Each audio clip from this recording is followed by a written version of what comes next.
चल माझ्या संग हॉटेलवर चाल लवकर. खिचडी भजी विकू आपण दोघं बापले जाऊन. चाल लवकर. येतं का?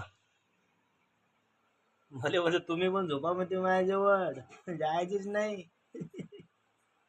जाऊ नको का? चाल तू चाल. चल बदमाशा.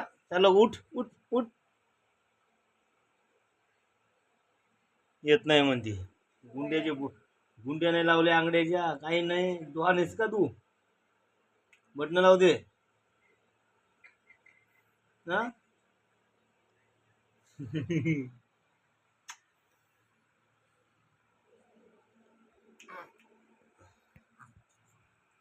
झोपायला तिकडं पायाला कॅमेऱ्यातनी.